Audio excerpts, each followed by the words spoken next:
What's up, y'all? Malcolm Reed here from How to Barbecue Right. When you're in the Chattanooga area and you're looking for barbecue supplies, you got to check out my buddy Steve's Owl's Nest Barbecue Supply. And Steve and his staff have all your outdoor grilling, smoking, live fire cooking supplies. You can find my Killer Hog stuff there, plus a ton of other cool stuff. So y'all stop in and see Steve. Tell him Malcolm sent you.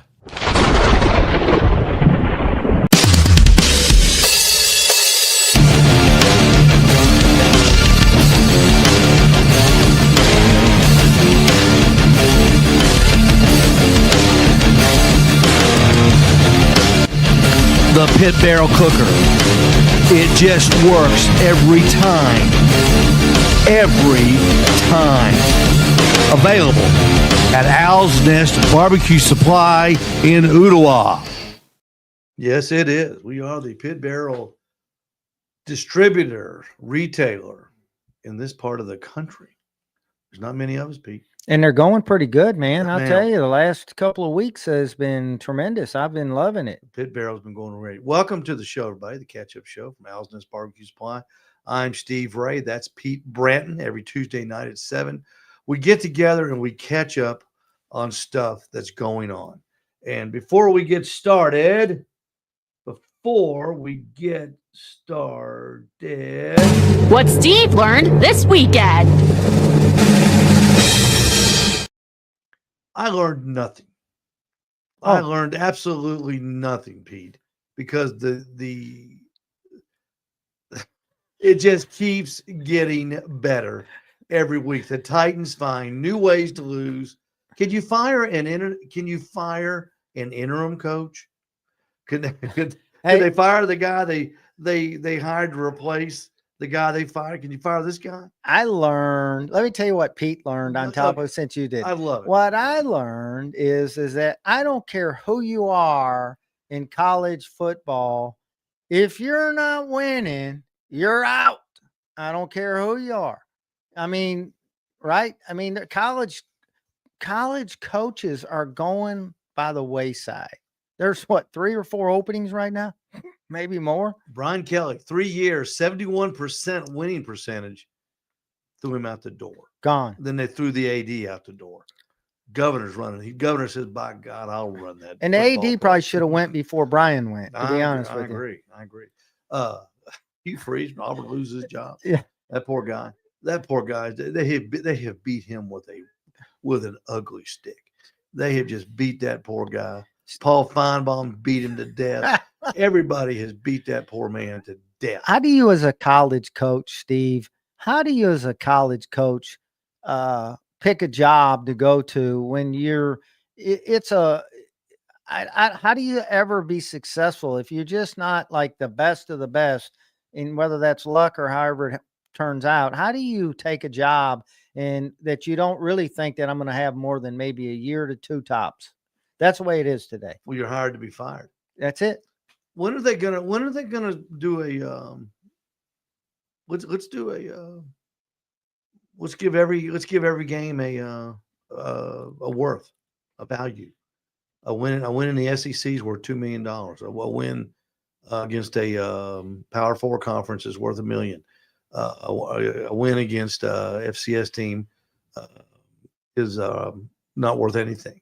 And then when you win, like if you lost a game, like when Alabama lost Florida State, he's $1 million in the hole. He owes the university $1 million, but then he wins a couple games and he gets up to $4 million, so he's up to $3 million a year.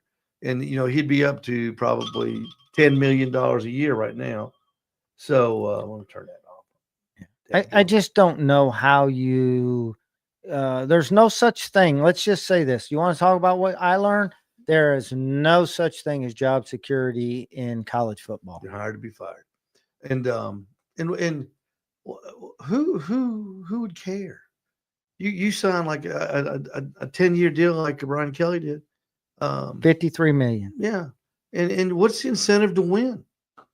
You go, you hang out for 3 years. Say, "Oh, I suck. Their team sucks." Yeah, okay. See ya. Yeah. See ya. Here's $50 million on the way out. It's just insane. And everybody's going to. How many? What are they gonna do? What was that? What was that story in the Bible when the king was going to cut the baby in half? And we'll find out who the real parent is. We're going to cut the baby in half, and the real parent goes, "No, don't cut him in half. Let him have it." And the other guy said, "No, I don't care. Cut him in half." So we know who the real parent was. And that's what they can do with Lane Kiffin. They gonna cut him up in 6 pieces. Yeah, I mean, everybody wants Lane Kiffin. Everybody wants Lane Kiffin. Lane Kiffin, truth be known, probably not going anywhere. And everybody hated Lane Kiffin several years back. Nobody wanted him. Shoot, 8 years ago, Lane Kiffin couldn't have got a job at Burger King. Everybody hated his guts. Steve Davidson, hello to you. Let's see who we got there, guys. Let me go see here real close. I can't hardly see nothing. Old man, Steve Davidson. Old man. Talks in college football. I don't know who that is. Daddy Dutch Barbecue. Talking about football contracts. What we're talking about too, Daddy Dutch. Yeah. Daddy Dutch says you can fire me in 2. Yeah, no kidding. No kidding. It's just crazy. You don't learn anything. Go back to barbecuing. I hear you. Yeah. I learned that Tennessee needs to step it up a little bit. But we've got a great coach. And Coach Heupel, I know you watch the show every Tuesday night. And we love you. Don't pay any attention to these idiots out there that say they want you fired. And we need to change coach. We're lucky to have you. Please just tune those people out. We love you. You can stay. I hope you stay as long as you want to. I hope you do. We're lucky to have you, and we don't have to play these crazy hopping around football coaching games. So there's what we learned this Saturday and Sunday. Nothing. Losers are losers. Winners are winners. So what do they say? Sow bread. Eat wonders. Do wonders and eat cucumbers, as my dad used to say. All right, we're gonna let's recap. Did you watch any of the show last night? The special edition. I watched it. I wasn't here, but I watched it. Yeah. And I actually thought it was very informative. A great story you told that that you had dug some homework on about it and how it really came about. Mm-hmm. Which again, when we had the gentleman that was on, Robert Moss, what a great story he could tell about how things come about. But the big thing is, Steve, is that Chattanooga had them, some things, and a couple, you just didn't hear about it. I heard more from your show than I heard from anywhere about it until it happened. Yeah, everybody jumped on board when it happened. Yeah, I was told you I was checking my emails before I was going to do the show last night, and Lyric Lewin, the restaurant editor for the Free Press, I had sent her some information last week. She was sending me an email back to thank me, and she also had that article that where the Little Coyote in St. Elmo won a Michelin a bib gourmand. I think they which is a big deal. It might not have been a star, but the bibs are they're a big deal still. It's a huge deal, and the let's see and I watched this part. The Easy Bistro Main Street Meats in Rosecombe won got recommendations by the Michelin people for and they're gonna put them in the guide. Let's do this, Pete. Let's just show everybody. If you're wondering who got we can pull this up real quick. Here we go. Right there. There is who won the Michelin stars. 2 Michelin stars went to Emerald's New Orleans, Louisiana restaurant. That's his son. Emerald's son, EJ Lagasse, receiving a 2-star rating for Emerald's. Charleston, South Carolina's Burns and Wild Common also earning stars. In Nashville, close to us, Bastion. Has that been out? Bastion? Yeah. Bastion, Locust, and the Catbird Scene. 3 in Nashville. I've never been to any of them, but they are Michelin star owners now. Saint Germain in Louisiana. What is that? Zeus? I can't read it. Zazoo in Louisiana. Counter in Charlotte. And of course, the two we were talking about in Charleston, those were your Michelin star winners. So just think, Pete, of all the different restaurants in the southern region, 7 states, those are the only ones that got Michelin star. And by the way, the people that, if I remember correctly from Robert Moss, the people that, other than the first people that were in it that they picked out and they paid their way, these people paid, I think, a total of up to like $300,000 or $400,000 together to get into this to even be able to participate. Am I right? Well, the tourist division, the southern, there's a southern tourism thing out there for the Southeast. They paid, each state paid in, and Chattanooga paid in. Right. So they all paid in to become eligible. Right. And it's a it's a play to pay thing. But if nobody pays, you're never going to get inspected. So I think the only free ones are probably, I think Robert said California, New York. No, they're just cities. New York, Chicago, and LA, I think, are the only free ones. Okay. And everybody else pays. And what's weird? Atlanta pays to be in it, but Georgia doesn't. So Metro Atlanta area, right, is in this part, I guess. The counties. And that's in the southern. Yes, included. Yes. In but southern. they've been in it a long time. Yeah.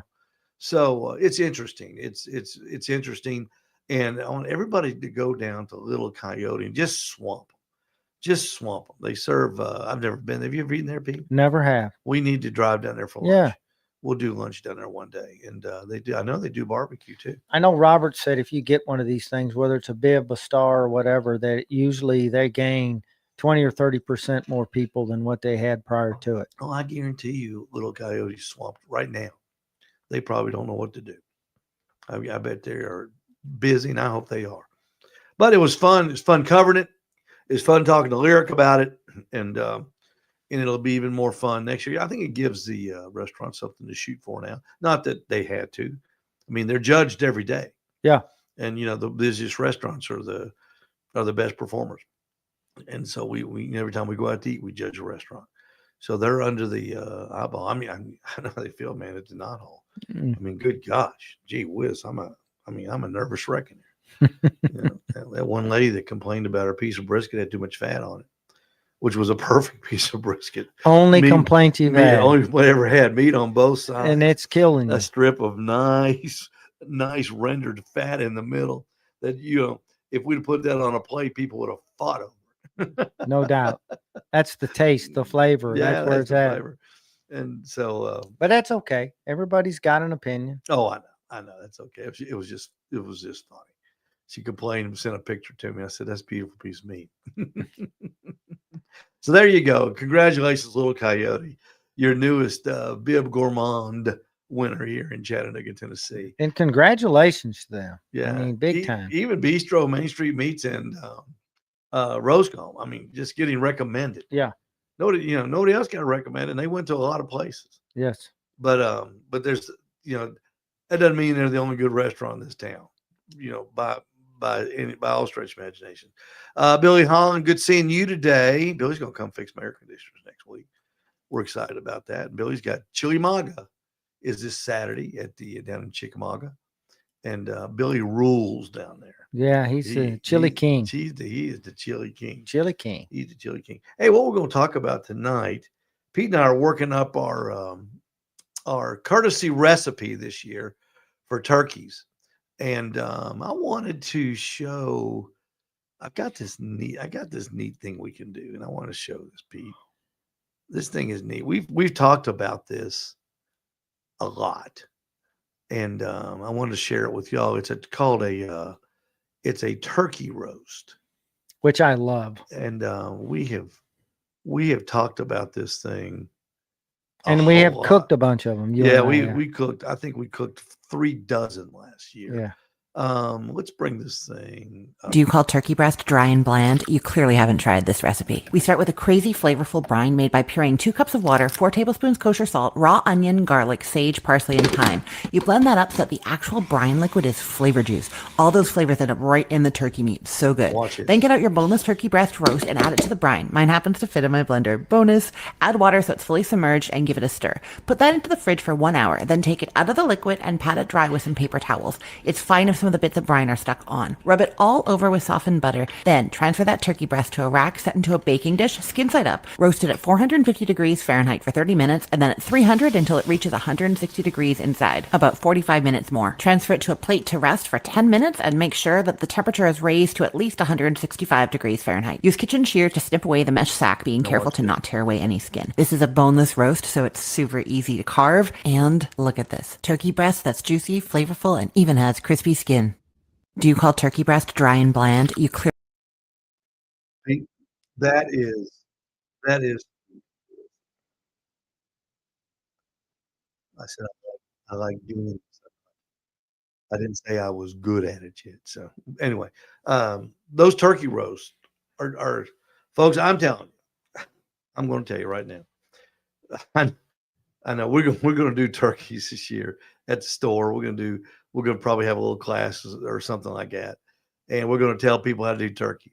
But Pete said he has done his last turkey. I'm never doing not for myself. I'll do them for other people, but for me, that turkey roast and the most juicy, flavorful that you can get. And oh, by the way, they come in a Cajun flavor, butter I think flavor, there's 3 flavors. garlic butter. I mean, but let me tell you something. So easy, so quick. Carve them up, juicy, flavorful. I'll never do another turkey again. That will be. You remember 2 years ago we stumbled upon those things when we were looking for a turkey breast. I thought I was buying a turkey breast, and I bought a roast. Yeah, and I think you bought a couple turkey breasts, and we said, "What is this thing?" Yeah, and I said, "It says roast, not a turkey breast."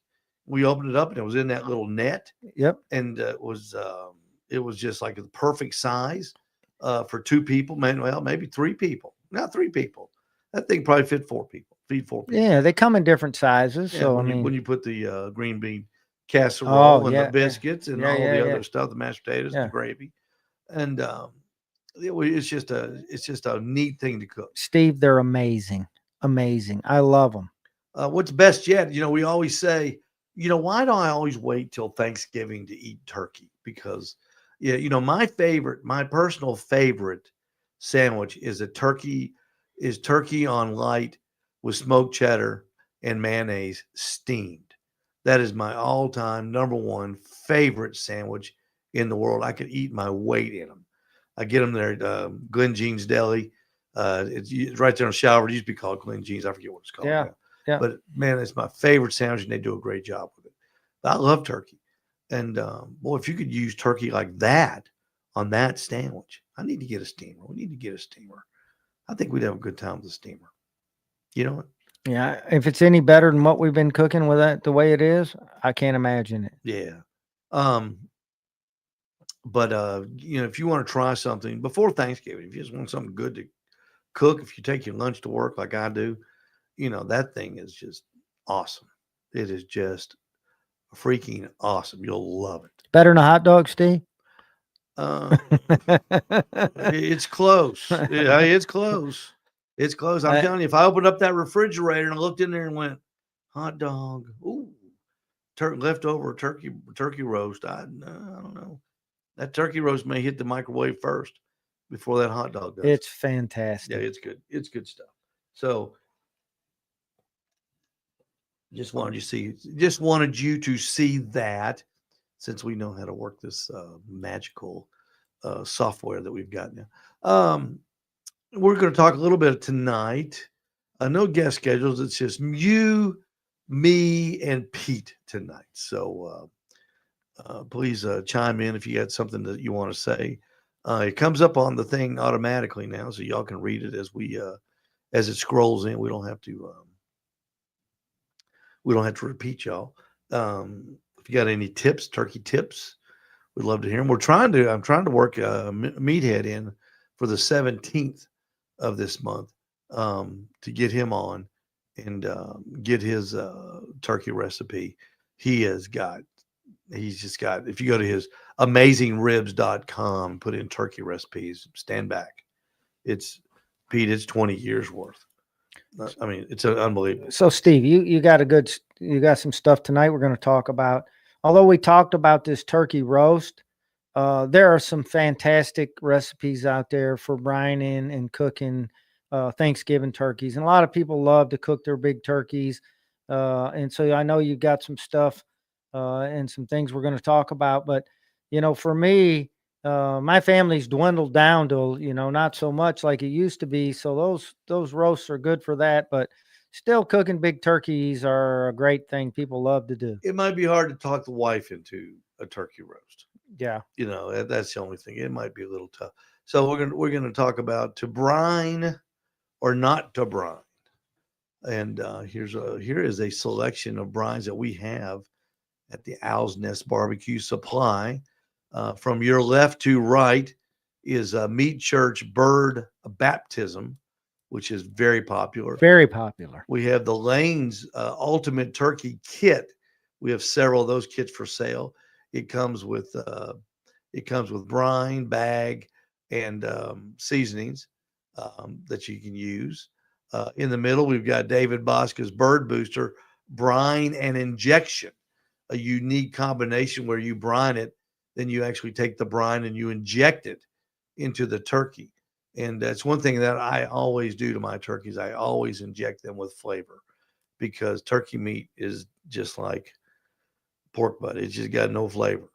And I mean, it's good, but you gotta put a little. Yeah, oomph with I it. like to inject them when I'm Yeah. doing them as well. The next one to the right is Pete's favorite. That's Malcolm's my favorite. bird Malcolm's brine. Oh, And amazing. that is probably the easiest to use. When Malcolm shows you how to use it, you put the bird in a bag, and we do sell the brining bags as well. We got them from David Bosca at Butcher Barbecue, and we got them from Malcolm Reed. And you get those brining bags are handy. They're handy for a lot of different stuff. They're huge, Ziploc. They're real thick. Real heavy duty. You could put sweaters and stuff in them, and if you didn't want to put food in them, you can put all kinds of stuff in there. And they're real handy. Malcolm just dumps his in there, Pete. Hey, I'm the same way. And, yeah. and it's got more amazing seasonings in there. I wonder if we could find. We were watching that just a minute ago. Yeah, I love that. Yeah, I bet we can find that just real quick. Listen, Malcolm knows what he's doing now. I got to tell you. Oh yeah, Malcolm is the man. Malcolm is the man. Let's see, Malcolm Reed. I don't want chicken feet. Surely Malcolm doesn't do chicken feet. Yeah, we talked about that. Malcolm Reed, turkey. Let's see. Okay, let's just see if we can't find Malcolm's turkey. Let's see. It was. I think that was it back up that's there right. where it It's was right. cut up. It's right there. Yeah. That's it. We're gonna. Classic. Yep. We're gonna hit the share button. Hold on just a second, and we can do this. This is Malcolm Reed's turkey right Thanksgiving turkey there. recipe. Thanksgiving turkey recipe right there. Hey, welcome back to How to Barbecue Right. yeah. I'm Malcolm Reed. It's time to talk turkey today, y'all. I know you've seen that classic Thanksgiving turkey, the Norman Rockwell painting, where he's bringing that big bird out to his family. He's going to carve it all up. Well, I'm going to show y'all the new Norman Rockwell. It's going to be my take on that classic turkey. You know I'm putting it on the smoker, so let's get to cooking. Now, the turkey I have today is a big bird. It's 16 We pounds. brine it in just I've a got to get some flavor down in it. The best way to do that is with the brine. I'm using one of my meat bags inside of a big water jug. That's going to help me contain all the liquid. I drop the sure that ice stays in there because you want to keep that bird chilled. Now, once it's had a good soak, you got to get it out of that brine. I suggest doing it in the sink to help contain the mess. You Just show him drain the the bird? liquid off, Yeah. pull the turkey out, and get it on a rack so all that moisture Right can in drip there. off. Yeah. And I like to stick it right back in the refrigerator for about an hour, really to let that That's skin what I dry. like to do. And you can see this turkey here picked up a lot of flavor. Okay. Here we go. Well, you saw how easy that was. He just poured, Yeah, hey, just poured the container in there, the water in no there. measuring, no No. mess, no fuss. And he put it in a cooler that was too small for the bird. I'm sure he didn't mean to do that, but that's probably all he had at the But house. I love that stuff. I use that. That's my favorite. If I am doing a turkey, that's what I'm brining it Yeah. with. The next to Malcolm's is Lane's sweet tea brine. That is, Pete, that is very, very unique. I don't know if you've used that yet. I used that last year, and it turns the turkey. It actually turns it a little darker, and because it takes on the color of iced tea, Right. and it was good. I mean, it's good. It's a sweet tea too. It's got sugar in it, so it's a very, very unique taste. And apparently, brining with sweet tea is nothing new. That's on an old. I've actually seen that a lot of places, but I'd never seen any of the brine till you got the lanes in. But I have not tried it at all. I'm still struggling with it. First of all, if I do a turkey, I just love. One of these people that when I find something that I love, I hate. It's hard to get away from it. I don't blame you. And the last one is David Bosca's beer flavored chicken brine, which of course can be used for turkey in turkeys, Yep. and it doesn't make it taste like beer so much that it gives it more of a earthy sort of taste.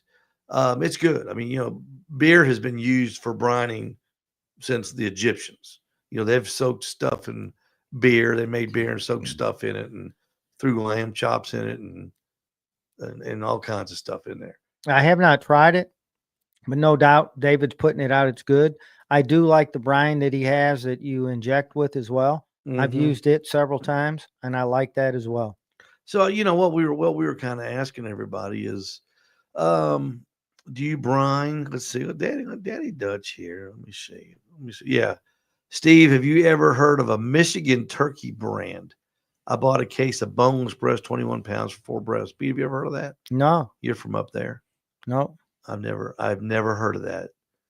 I bought a case of boneless breast, 21 pounds, 4 breasts. That'd be 5 pounds a piece. That's yeah. Yeah. So I have not heard of that. But I bet it's good. I bet it's good. Let's see. I think we got everybody. Johnny Maggs was checking in. Yeah, Johnny. Hey guys. Hey Johnny. Johnny, what's going on, Johnny? Yeah, up in New Hampshire. We talk about brining, and that's wet brining, of course. And Pete, before 2 years ago, we weren't. I didn't really. I wouldn't say believe in it, but I just wasn't a wet briner. I was a dry brine. I was a dry brine guy. I like that skin. I like that skin a little crispy. And what I would do is I would just put a turkey in the refrigerator. I'd put some sort of a binder on it, whether it be, I always use on turkeys, I use spray butter because I just like the way that looks. I'd put salt on it, and that's all. And I'd stick it in the refrigerator for 24 hours. And then I would kind of, then I would come back and spray it again with the butter, and then get my rub that I wanted on there. Did you inject it? Of course, I inject every turkey. Yeah, that's what I should have said that. I inject every turkey I ever do because you can tell when you inject a turkey, when you get a piece, it's kind of like when injection goes in a turkey, when you put it in, it doesn't disperse. It makes like a little pocket of flavor. And that's why you got to go in so many times. You got to connect the pocket, so to speak. But when you cook it and you slice it, and you can see, I always use a butter-based, something butter-based to inject with. And it makes that meat moist. It makes it flavorful. And you can just tell when you get a piece of that, it's like, oh my God, it's so it's like eating a pork sandwich when you're eating a pork sandwich and you bite into it, and all of a sudden you get to that one piece of meat that's just like, wow, that's a good piece. You can tell the difference. That's the money muscle. That's the loin part of the butt that you hit when you bite it into it. That's the same way it is when you inject a turkey. And I inject mine, man. I pump it up. I get all over that thing, and then I will put it in the refrigerator and dry brine it. And I do wet brine too now because I think the wet brine is good. But what I do, I wet brine it. I inject it. I wet brine it, pull it out, dry it off, inject it, and then I'll put my rub on it. And I'll put it back in the refrigerator for a few hours, at least until it dries out before I put it on the smoker. Steve, do you put rub? So I've had people ask these questions, and I do when I'm doing it. Do you pick up the skin on a turkey and put rub underneath, or do you ever rub underneath the skin itself? I don't, because I inject. Okay. And people are just trying to get flavor on the meat. Because you think about it, the skin, the skin is good when you put this stuff on it, but it's like a pork butt. It doesn't penetrate the meat. Right. And so you got to get something in that bird. You can pick up the skin and slather it, but still, I still don't think it penetrates the meat as good as injecting it does. So yeah, I'm just curious to that because I have seen a lot of people, do that, and I've done it myself. I don't know that I really could tell any difference in it. So I like injecting as well. And I like a garlic butter myself to kind of inject with it. Mm-hmm. Or sometimes I do a little Cajun. But right now it's turkey roast for me. But now a lot of people will make a compound butter and go into the skin. Okay. And they'll get some ghee butter comes in sticks. Yeah. They'll let it melt down and mix rosemary, basil, and all that stuff in there, and garlic, and then get up under there and really rub it. Yeah, I think I'll try that. I've got a turkey thon at the shop right now, and I'm gonna cook it Saturday morning. So if y'all want to come up and have some free turkey about lunchtime, I'm gonna put it on early, so it should be done by lunchtime. And you're gonna inject it? I'm gonna inject the fire out of it, Okay. buddy, and I'm gonna use David Bosca's butter grilling oil. Oh yeah. And that's what I use to inject it with, and it's golden, and that bird will taste so good. But I'll get some ghee and I'll make some compound butter out of it, and nothing fancy, and I'll put it under the skin too. We'll try that, and I'll brine it, and then I'm going to let it sit out, and then I'm going to dry brine it too. And I know it's a lot of steps, just for a turkey, but when you put that bird out there on Thanksgiving Day, you want it to be right. Well, I want it to be juicy, but I want it to have that really pretty golden look to it. Not burnt, golden. You know what I mean? There's nothing worse than somebody putting a turkey on a smoker. And I know there's a lot of people out there that set the smoker at 225, cook a 15-pound turkey for 7 hours. And then when they pull it out, it's black and it looks disgusting. Turkeys are short cooks. They're made for high temperatures, 325, 350 range on the smoker too, in the oven or on their smoker. You got to stoke that thing. Yeah. If you're cooking it on an offset, get it up there. If you're cooking on a pit barrel, like I'm going to do, I'm going to pull one of the rods out. I'm going to have a big hole in there. And I want to get some more energy. I want to get some more air to that fire, and I want some more, and I want it to be up there. I want that temperature to be up there at 315, 325, and cooking that thing directly over coals. And I promise you, Pete, it'll be the best turkey you ever have. There'll be no doubt. Let's see here. We got yes on the wet brine, grilling 6158. Yes on the wet brine. What's that say, Pete? I got to get new glasses. Yes on the wet brine for sure. Been doing rotisserie turkey on the Weber lately. Maybe the best I've ever cooked. I believe that. Yeah. I believe that. I saw Malcolm do a rotisserie turkey one time.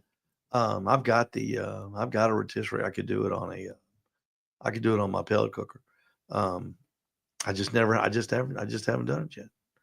But I tell you what I like to do on rotisseries or pork tenderloins. I'll tell you something else is those little small, what we called last year turkeys, The practice turkey, practice turkeys, Cornish hens. the Cornish hens. Yeah, Those things are phenomenal on that rotisserie, Steve. I'm telling you, if you're going to be doing a turkey for Thanksgiving and you're in charge of the turkey and you're not quite sure what flavor profile you want, go grab you some Cornish hens and let them thaw out, and then put all kinds of flavor on those little guys.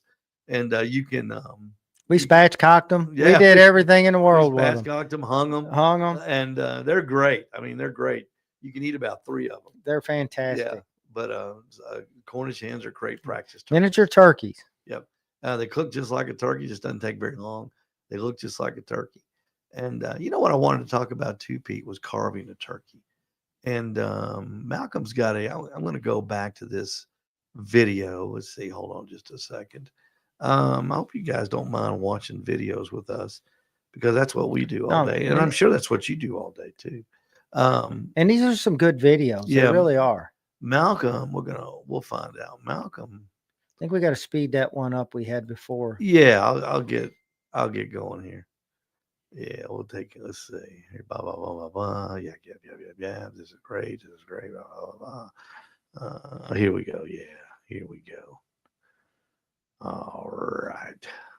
Hot, I got to set it down quick. So this is one beautiful turkey, but it needs to sit here and chill out for a little bit. I want it to rest 15, 20 minutes. I'll grab some foil, just loosely tin over it. But man, I don't want to change that skin. I don't want to do anything to take away from that crispiness of it. It is The pretty seasoning looks awesome on it. Butters gave it that golden color. I know this one's going to be good. All right, our classic bird here, the old Norman, has rested for about 20 minutes. We got some juice running out. That's okay. That tells me this is a juicy turkey. And you want to wait to cut into it so we don't lose that. We want to keep as much juice in the turkey as possible. Now to carve this one up, I'm just going to cut the legs loose with the butcher twine.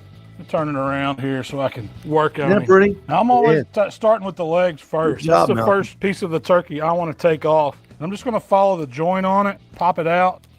That is a beautiful drumstick right there. Do the same thing on the other side. Just let the joint decide where we want to take it. You can almost just roll it. And look at that meat in there. That thigh meat is so juicy. We've got some smoke on it from some of that apple wood that we used. So now I'm going to take the breast off. And, you know, a lot of those Norman Rockwell pictures, the old way to carve a turkey, I've done it myself. You can just start slicing on it right here, but it's against the grain. Really, the best way to do it to get the best slices is remove the breast off the bones. That way we can cut it across the grain. So I'm just going to make a cut down each side. You want to stay right to the side of the bone. You can feel the bone with your knife. And then I'm going to take my knife and come up under it. Yeah, that's a good cut way on to the do it. It's side. not hard. We've got Not one hard. giant No, turkey I like breast. that. I think do the same thing for the other right. side. Once you get one side off, it's really easy because you can see the bone then. We're just going to go all the way down till we feel bone. Then we're going to make this cut on the side right about here. Look at all that juice that come out. When you get it to where you can see it, open it up, put some gloves on. You can get in here and you can really take that breast off. Let's get the wings. I'm gonna take them off right at the joints too.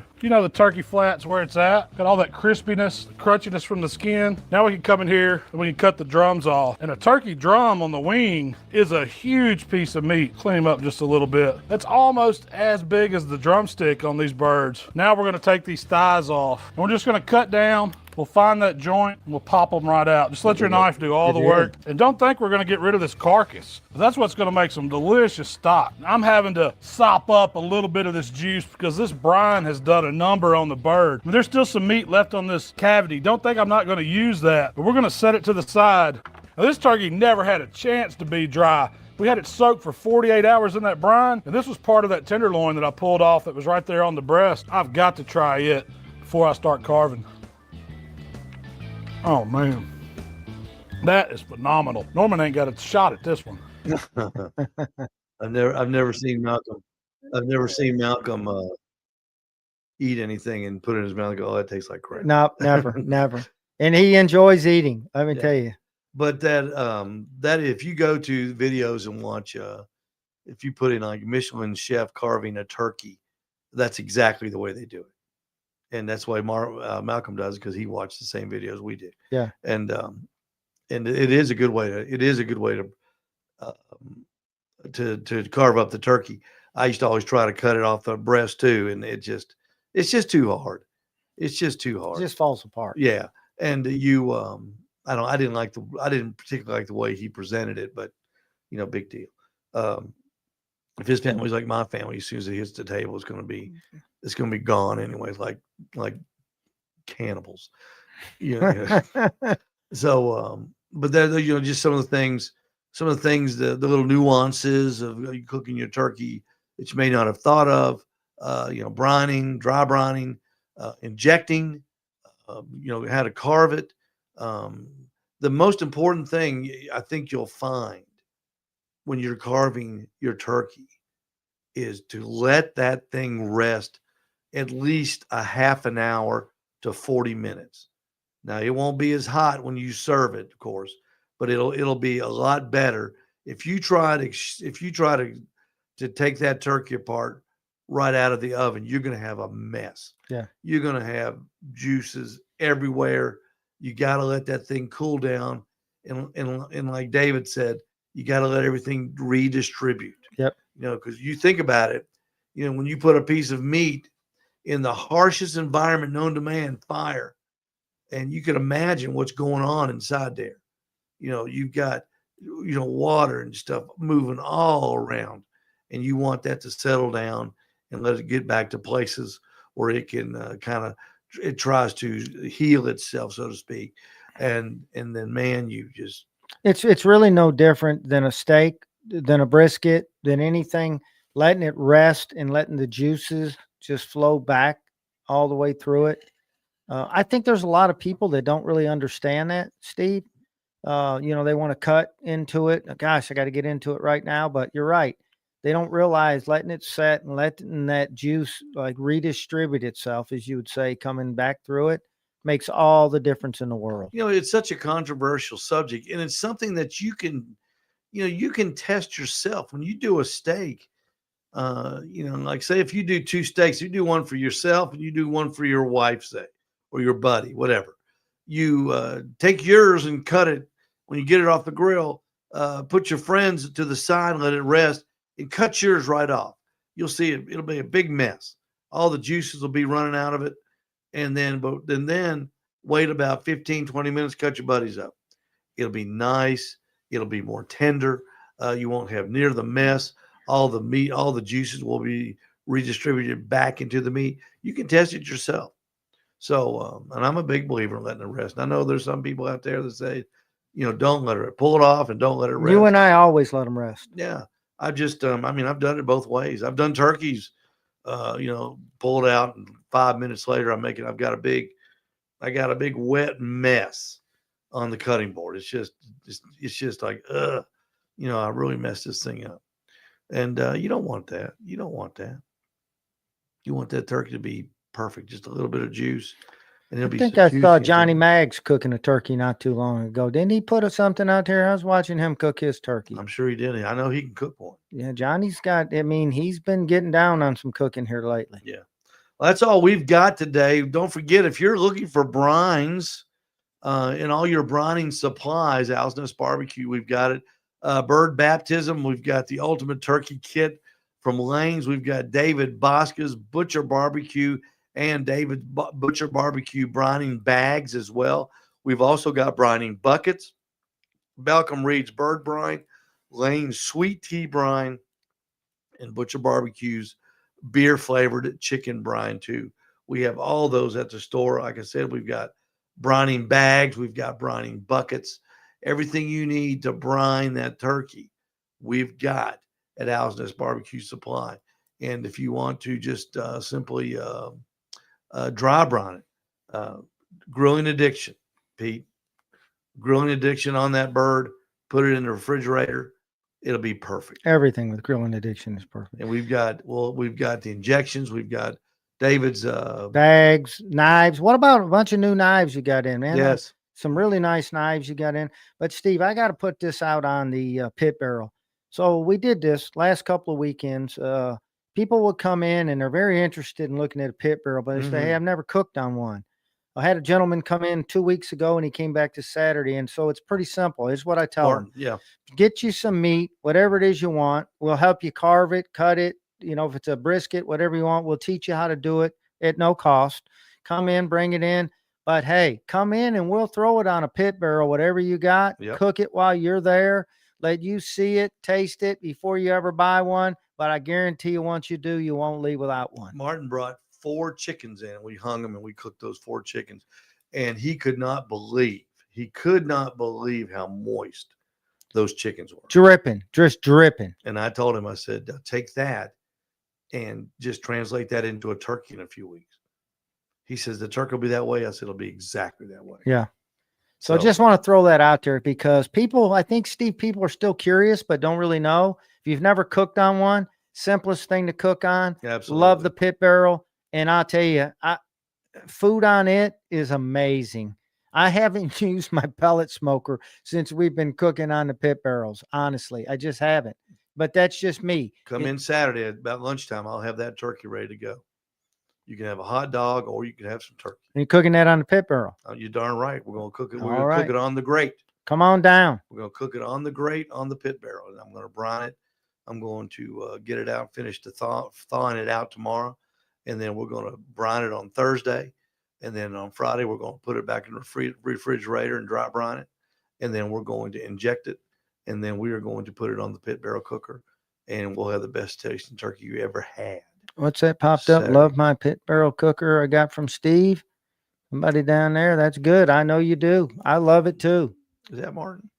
Who that is there? Oh, it's not. That's Steve. Or no, not Steve. Oh gosh, he's gonna kill me. He's gonna kill me. Lives in Jamestown. The guy with the beard. You know what I'm talking about. I'm drawing a blank. Drawing a blank. I'm just drawing a The bearded guy. yeah. The grilling 6158. Either way, he loves his pit barrel cooker, Yeah. and I don't blame him. You know, he was funny. We had a day one time where we Ken, that's right, it's Kenny, and we had